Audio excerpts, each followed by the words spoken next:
You can all call me Stephanie. But yeah, I'm a naturopathic doctor and herbalist. And before we start the meditation, I'll just invite all of you, if you have any Devil's Club at home, to take some of the whatever you have, whether it's the tincture, the essence, or if you're near the plant, you can go sit with it. So I'm going to take some myself.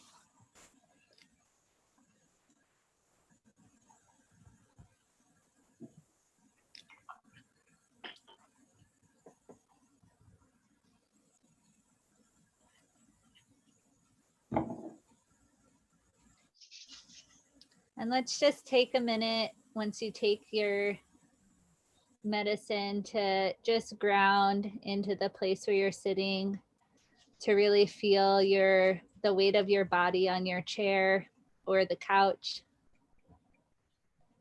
to just start to feel the sensation of the air on your skin or your clothes on your skin. And let's just take a couple of deep breaths here.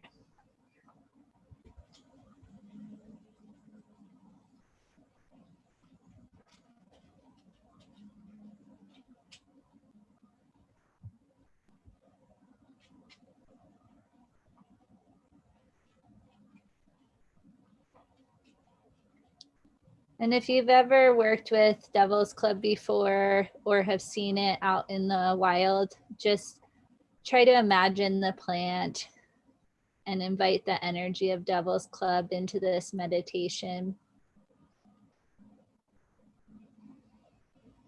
One of my teachers always referred to Devil's Club as the king of the forest.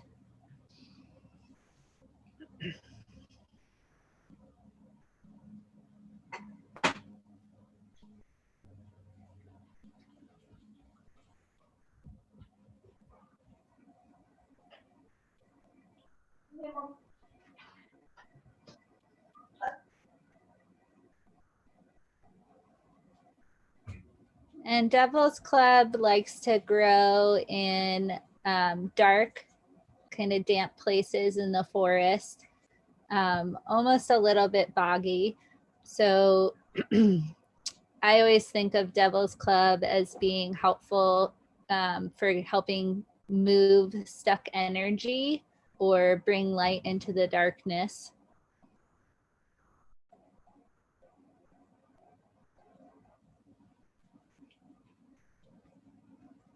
And also, if you've worked with it before, you've probably encountered its many spikes or spines of the plant that it has along the stems, and also they go onto the leaves. And this quality of the spikes gives the plant an energetic feel of protection. It's a great protector plant. And the spikes will, as the plant is budding, the spikes will come up around the budding plant. And those are some of the sharpest spikes that you'll find on Devil's Club. So it also has this energy of protecting these vulnerable places in ourselves as we put them out into the world. So this new budding energy that's just coming into the world.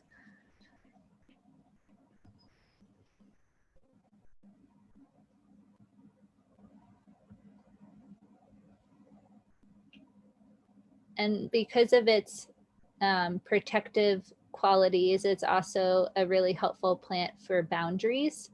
So if you have trouble with creating boundaries with others or just boundaries between yourself and the environment around you, Devil's Club can be helpful for that.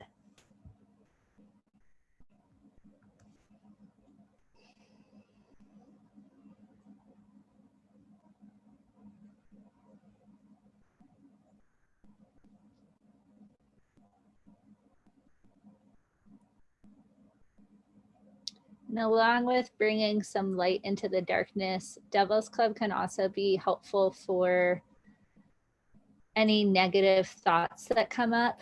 I was recently revisiting this plant in another class with one of my teachers, and he was talking about how he almost thinks of it as like a little like zap if you have negative thoughts come into your mind, where there's just the Devil's Club can just help zap those away.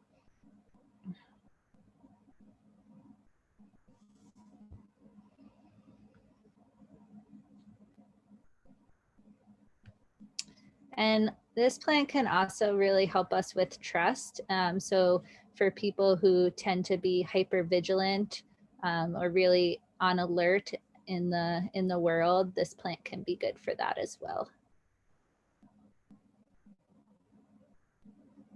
So I'm just gonna be quiet now and let us all take a couple of breaths, think about some of those qualities of the Devil's Club plant, and also just let you, if you've taken the plant, experience any sensations in your body or any other things that might come to your mind.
Take a few more deep breaths and just allow any messages that you've gotten from working with Devil's Club to anchor into your body.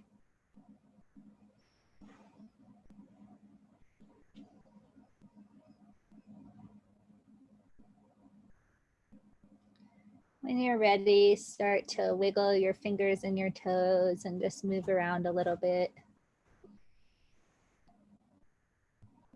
And when you're feeling ready, go ahead and open your eyes. And I didn't do this last time, but this time we're just going to pause for a minute and let anyone who wants to jot down some notes about their experience or journal briefly to just do that before we come back together as a group.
Okay, I'm gonna bring us back together.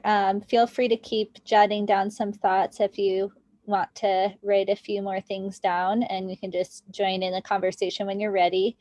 But I'm just gonna invite anyone who's interested in sharing about your experience during the meditation, or also your experience just working with Devil's Club throughout the month, or in the past as well, to just step forward and start sharing.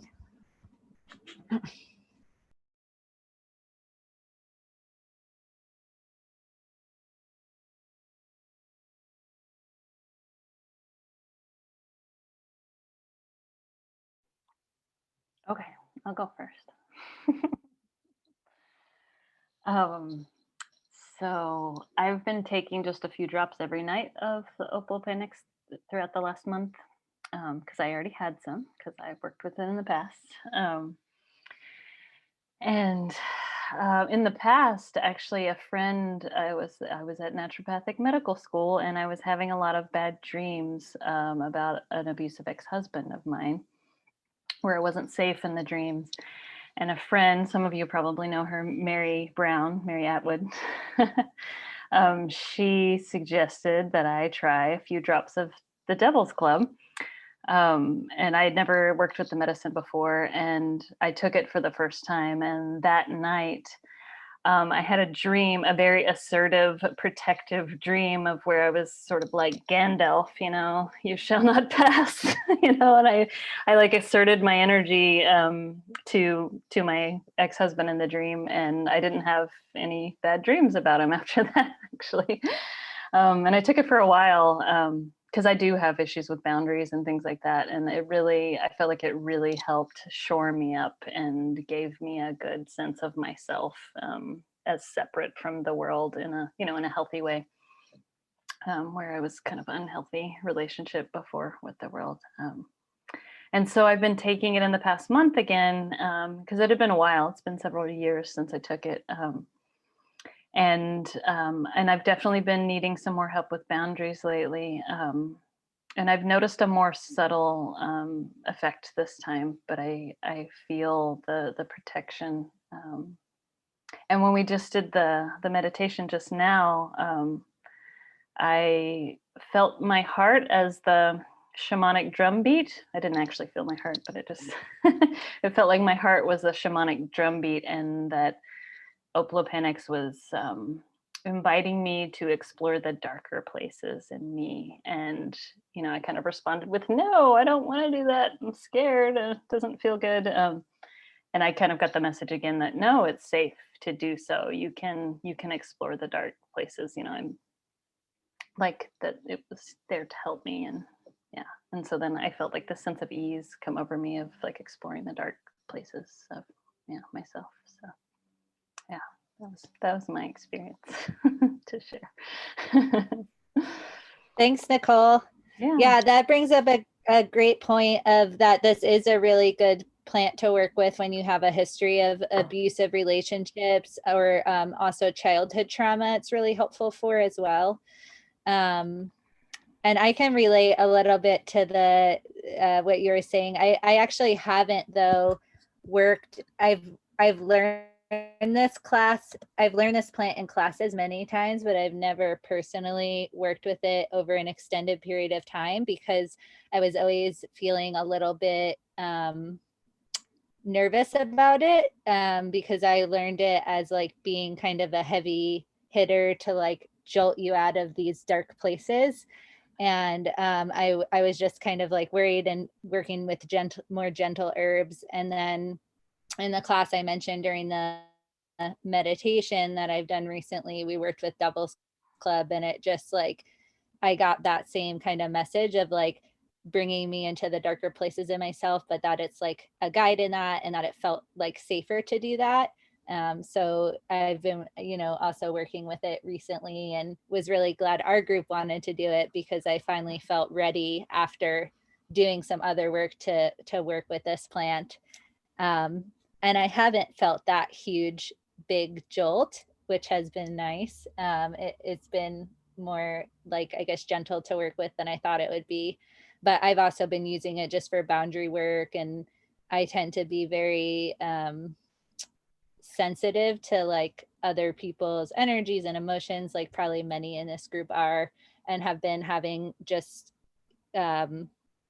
in some of like one particular work relationship, I feel like where I've had bad boundaries of like personal versus work and keeping things separate and keeping my emotions out of the workspace, this plant has been really helpful for me. So I've been using it before I go into like challenging conversations with this person at my work, or just meetings where I feel like I need to be like bolstered up a little bit and just more like grounded and firm in my boundaries. And I found it really helpful for that.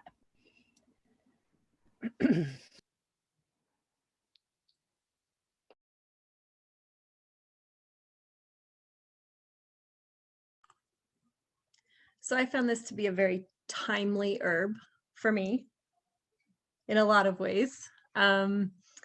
One of which, though, is that I am currently on 2 allopathic medications, the only 2 allopathic medications that I take, and both of them have as side effects nightmares. So I have been finding Devil's Club to be very helpful. And every time that I take the tincture, I get, it's almost like pictures of 2 words in my head, just wild and clear. And it's just like I literally see the words. And just I wasn't familiar with Devil's Club really before this. I think Dr. Ashley had mentioned it once in a salve that she had made, that she had used with me. But I wasn't familiar with it. And so learning about its history as an herb used by indigenous peoples has been, it's been really fascinating to learn that as well.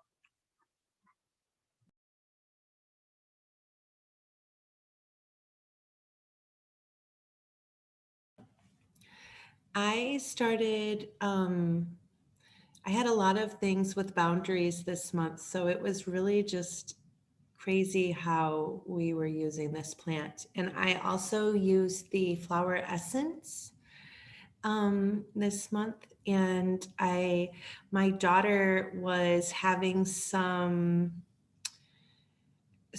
boundary issues and some like friend issues. She's 13. And just, really not knowing, it's also new for her, and creating those boundaries with friends, and friends that are really present with her and friends that aren't. And she wasn't feeling very like part of the group. And so she wanted to try the flower essence with me. And she's been taking the flower essence every few days. She'll have some in her water. But she shared with me that she feels like she has just cleaned house, so to speak, and swept out some of those negative feelings. And she's like, I haven't been on my phone on the bus. I haven't wanted to. I've wanted to like see what's around me. And so she was talking about how she feels more like aware of things. And she also was having some dreams from this, and the essence seemed to really help with that and just kind of shut that down. So was it Katie that said like clear and wild? This plant does it really, it's so pretty. And it's like when you come upon it, if you found it in the forest, kind of likes those wetter, and I've always found it like in kind of these like crevices where you have to like go down in, and it's like, it's a little daunting because you're like going into this. I mean, if you fall and you'll get pretty, scratched up from the plant. But I just felt like I was doing a lot of that. Robin knows I made some big changes on things this month, but just, I felt like my boundaries too were really tested. And this plant just like, I have never quit anything in my life, and I quit something pretty big this month because I really felt like my boundaries were being not respected. And it felt so like I was so nervous, but using this plan, it just helped me kind of go with the flow. And I was armored and protected, but I was also clear and wild feeling. So not to take that from you, but that was exactly how this plant made me feel this month. So it's just funny how herbs can show up in your life at the right time. It's almost like this intuition, trust your gut and reach for those plants that you need. So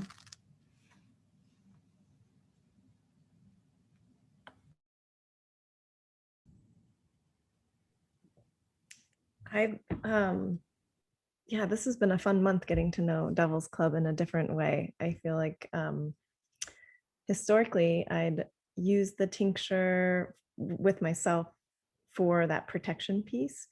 When I was in naturopathic medical school, our schedules were wild, and we would come into the clinic and I would feel like day was kind of scattered, but now I'm in charge of taking care of patients and also have that not always clear boundaries of taking on other people's things. And I would take the Devil's Club by the dropper, or by a couple drops, before entering into the clinic and treatment room with patients. And it was so effective for me in that way.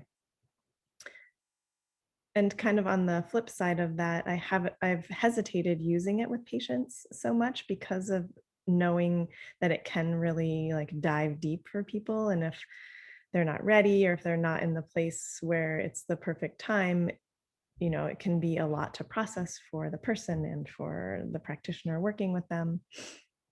But I've been using it in my clinic as an oil and also as a salve. And I love using it in that medium and just having that really resinous, or not so much resinous, but that really aromatic smell of the Devil's Club on my hands. And then also, working with the patient. And I've had a lot of really profound clearings happen with people that I've worked with using it in that way.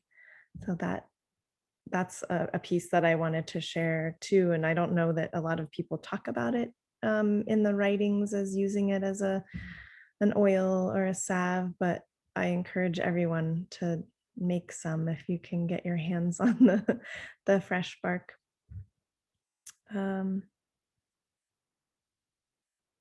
Yeah, I think that's it for now. Oh, actually, no, I wanted to share one more thing. So I've been having this really strange thing happen to me all the last few days where I've been having a lot of postnasal drip and just like thick mucus that's been kind of driving me crazy. And especially today. And I took the Devil's Club a couple hours ago, again, just playing around with it all day. And I took 2 dropperfuls and it completely cleared out the mucus that's just been like hanging out in the back of my throat. So that was fun. It was a really nice usage of it too.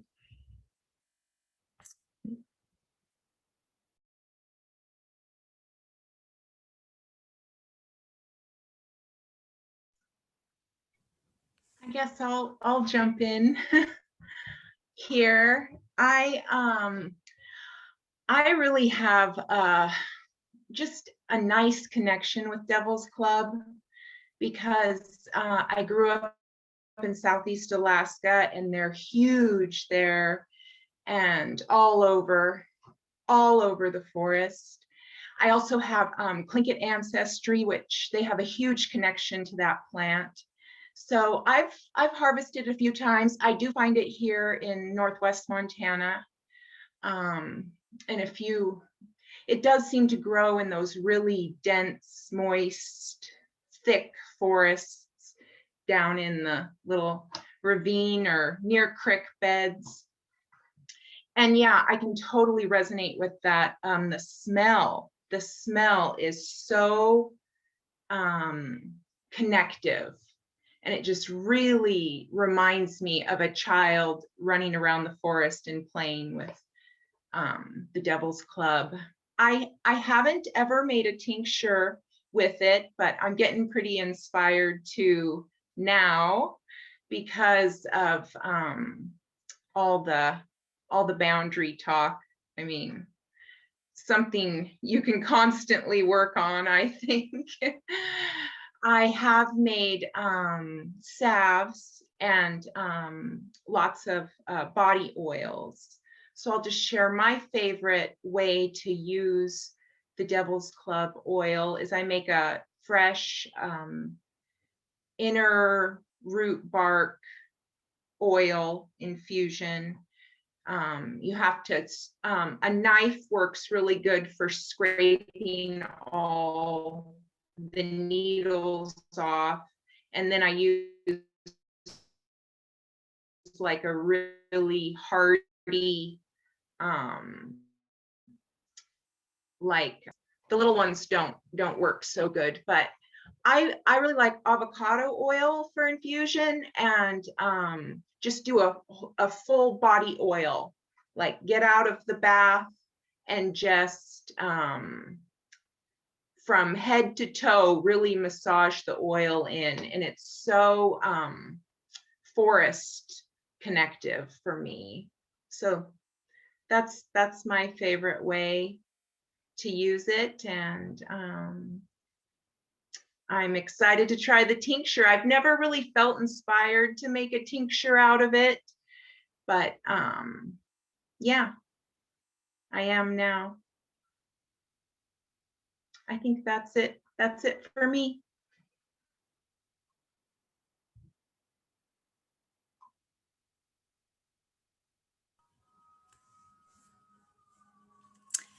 So this month, I have been able to, I was actually able to visit Montana, and Kelly Hill, who's not here right now, she came down to visit with me. I was in Bozeman, and she bought me some, as a gift, some of the flower essence from the Alaskan Essence place.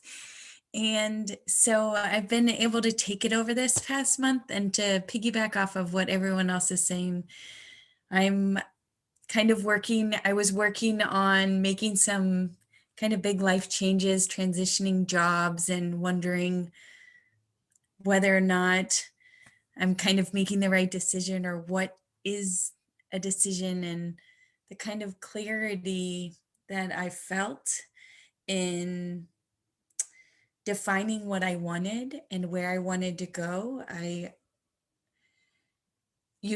like chaotic in my own mind, and I felt clear, like, okay, I can do this. I can make these decisions. And that was really, it was really powerful. And currently I'm in Indiana, but I will say that when we came up with Devil's Club, not many of you know, Kelly and I lived in the Pacific Northwest in Washington and Oregon for a while. And I just dearly miss those forests, and going in and seeing the really, like, it's just a magnificent plant in nature. The thorns and the big leaves and the beautiful berries coming out of the inflorescence. It's just, I was missing it. I was like, oh, why isn't it growing in Indiana? But ecology. So I'm glad we did this, and I'm excited to just have something to kind of chew on for an entire month. So thanks.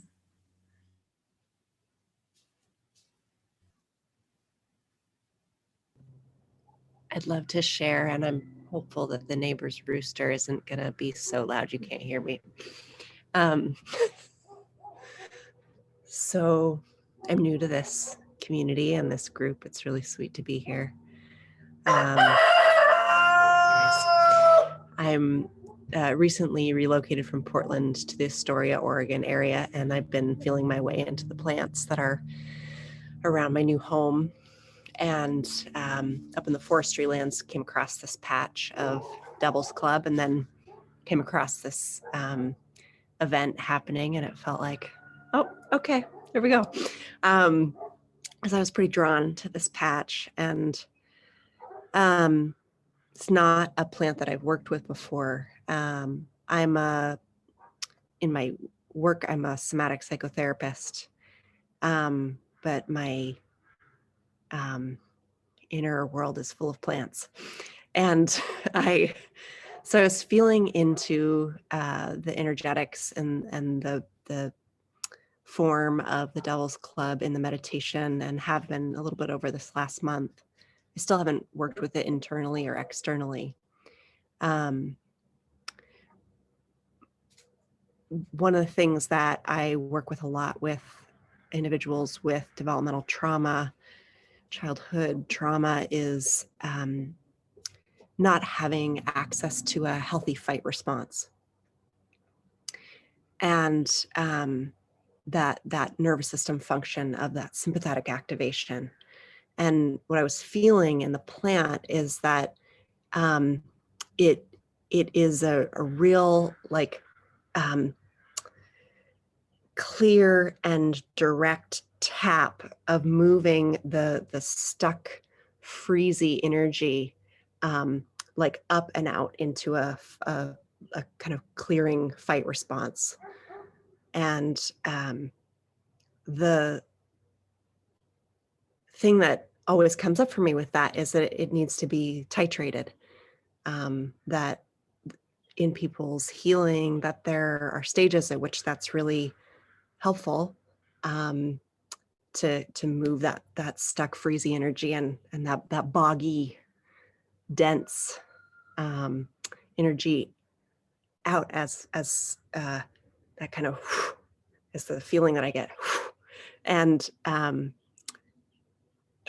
that if there's too much too fast, or we try to take it take in too much of it, which I was thinking about as some of you were talking about, like tincturing versus oils, like the skin being able to choose how much it absorbs versus the vulnerability of taking something in through the digestive system.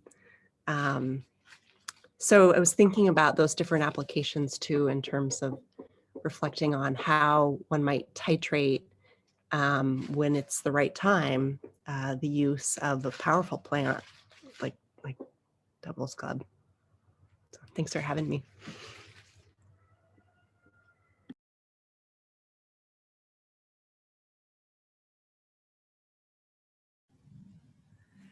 Has anyone used Devil's Club for like heart, cardiac, or I was reading about, the obvious, there's some discussion about it for diabetes support.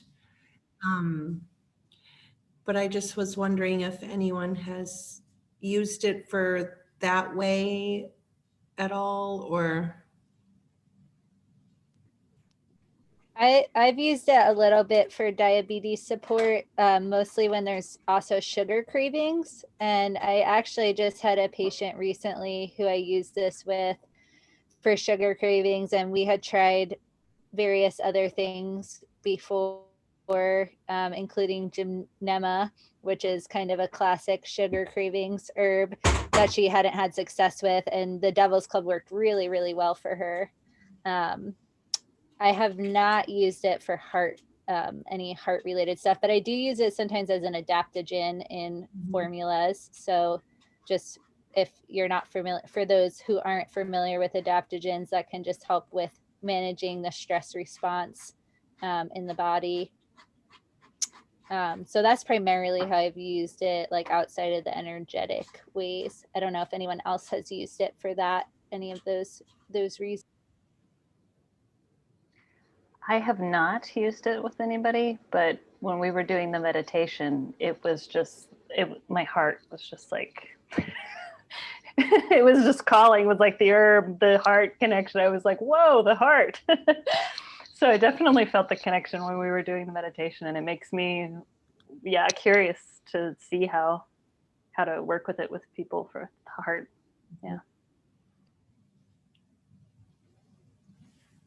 I haven't used it in those ways either yet, but also I had a similar response in the meditation, and like before when I was reading through different resources, thinking, oh, there are several people that I really want to incorporate this into their treatment plan. Stephanie, I was curious, when you were using it for sugar cravings, were you using it as a simple with the patient that you were Like, just do you mean just like on its own? Mhm. Or yeah, I just used it on its own.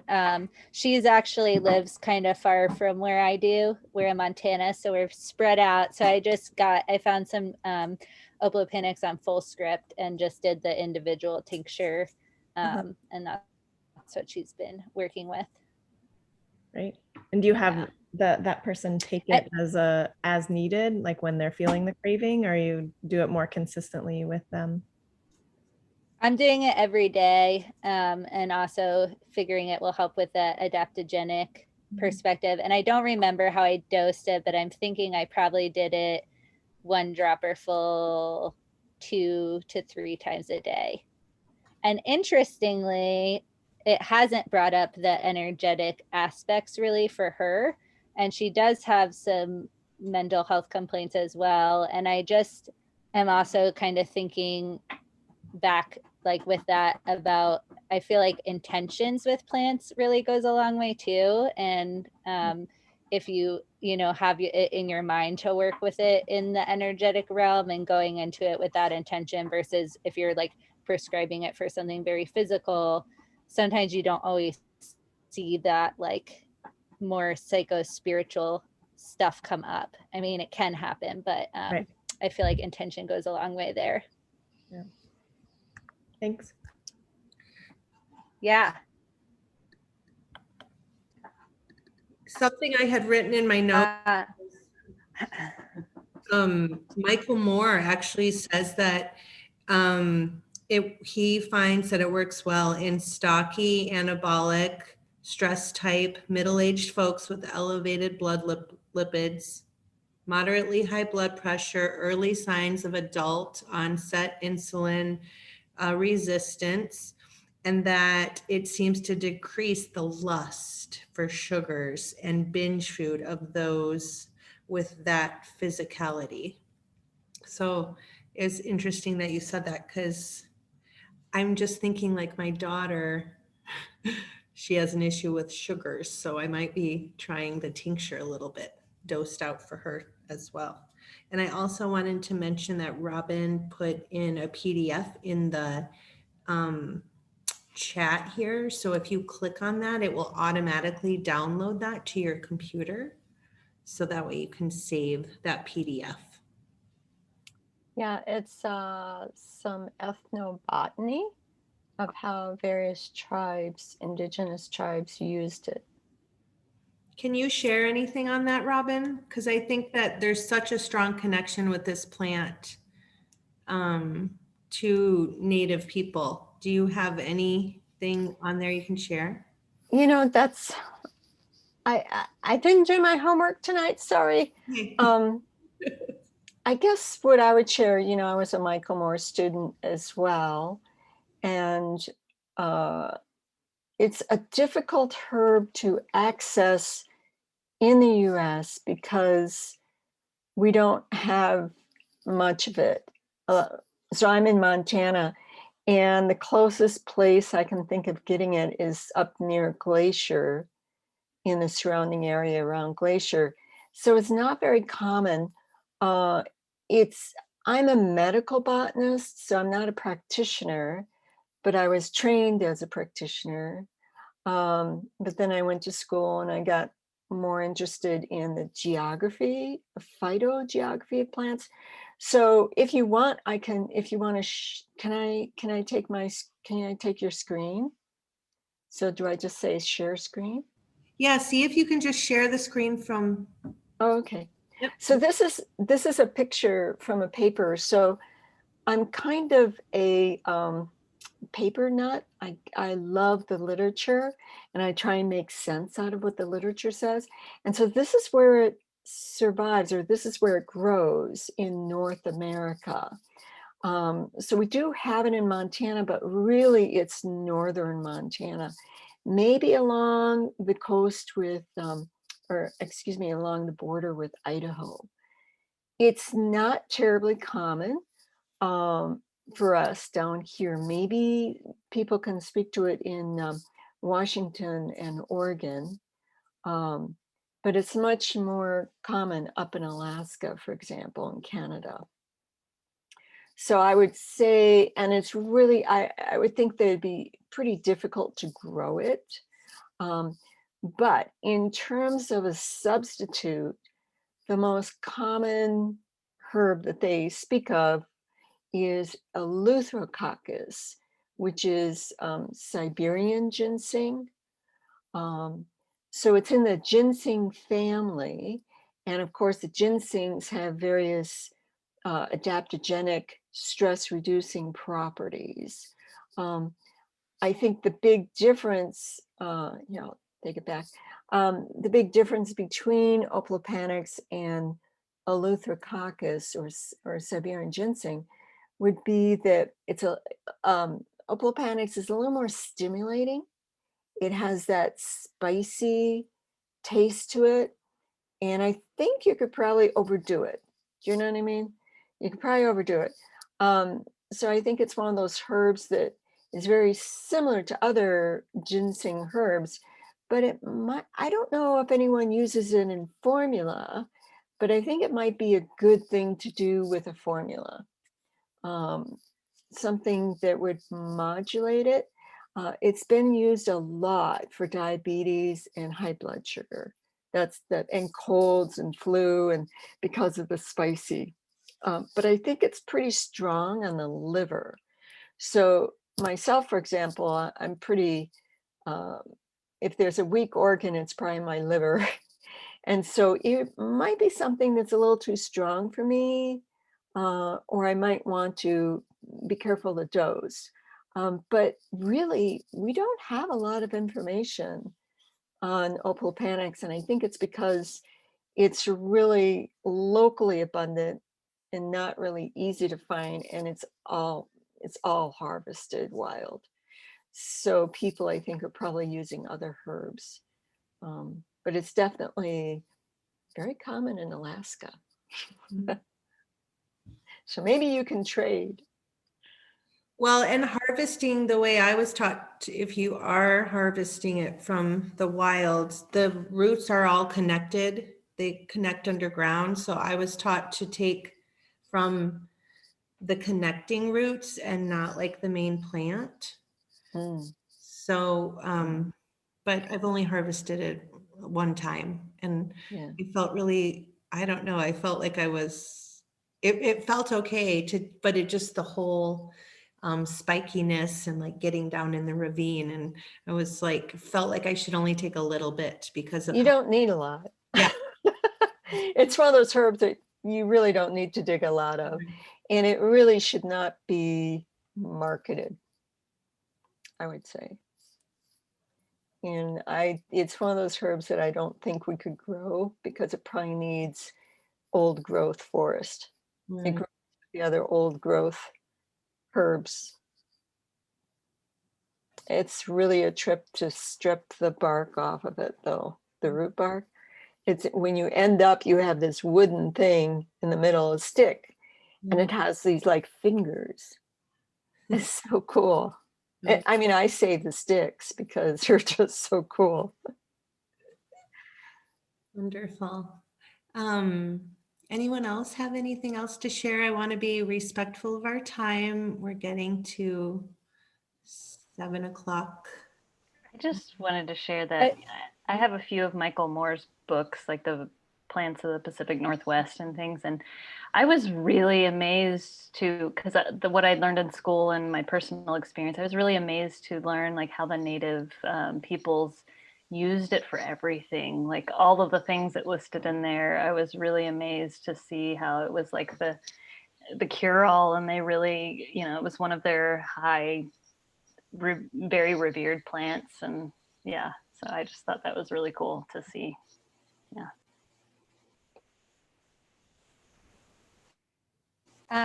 I was going to share just on the harvesting note. I also have only ever harvested it once.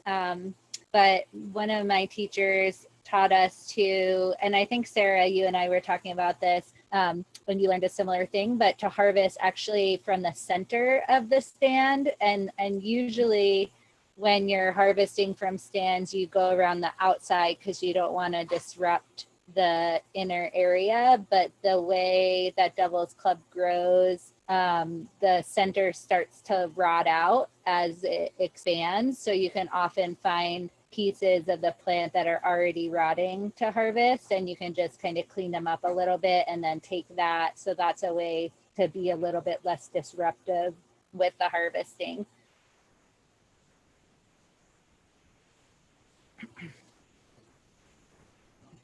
Awesome. Anybody else? I just sent another PDF of more ethnobotanical native uses of Oplopanax. I haven't read through the whole thing. I just found it right before we gathered, but it's from, well, the 80s, and it's quite extensive. So take a peek at that too. And I will include these PDF links in the monograph that I put together, just and with the notes and whatnot. Do we want to pick our plant for next month? Okay, so we have a poll. You guys see this? Launch poll. So if you can see the poll, I'm not sure if you can. Somebody give me a heads up. It says in progress. Okay, people are voting.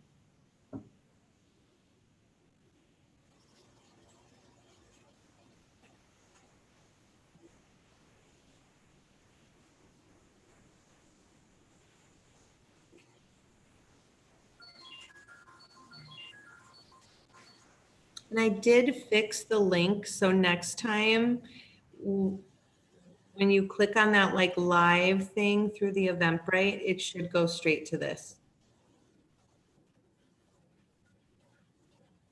Okay. All right, everybody got in. So it looks like nettles will be our plant, which I think is great. I did talk to Kelly Hill, and she works at Alaskan Flower Essences. So they're gonna do another, I think she was giving us 25% off of if you'd like to try an essence of nettles. I'm not sure. If there is an essence of nettles, I have no idea. But I'll ask her. And she actually voted for nettles without being here. So she'll be excited for that. Stephanie, do you have anything before we close? Okay. No, I don't think so. Yeah. So yeah, this is just, we're just trying to make it like a sharing group and bringing knowledge. And I just really feel so good after I get, this is our only second one, but I just feel so good after I get off this with you guys. So share it out. This is the Always and Forever, the Zoom link. And I just wanted to mention that Green Path Herb School, they have so kindly donated their use of their Zoom to us. So thank you for them. But if you guys have any questions, like I said, you can get a hold of, just respond to the emails that you've been getting from me. Nuria, last month's plant was cottonwood. So we did black cottonwood. Yeah, it was beautiful. Awesome. And if you'd want, I can send you if you want to put your email in here, I can send, if you didn't get the monograph from last month, I'd be happy to send that out to you. So just put your email in here and I'll save that and make sure you get it. I have a question. Yes. Are there any good resources to figure out where to go and wild harvest? A lot of areas are protected and you're not supposed to take things from the areas. And, is there any good resources? Anybody know? Well, one thing you should be aware of is that there are some state laws on wall crafting. Montana passed a law a couple of decades ago. I was part of it. And we made the law based upon Washington and Oregon. Okay, So I'm in Oregon. Oh, okay. Yeah. So basically those laws, you'd have to look it up in the legislature, but in Montana, Okay. we say that you can collect as long as you have permission or there's no trespassing. Okay. If you are collecting for making into products to sell, you need to have written permission from whatever landowner you're on. So it's really about whose property you're on.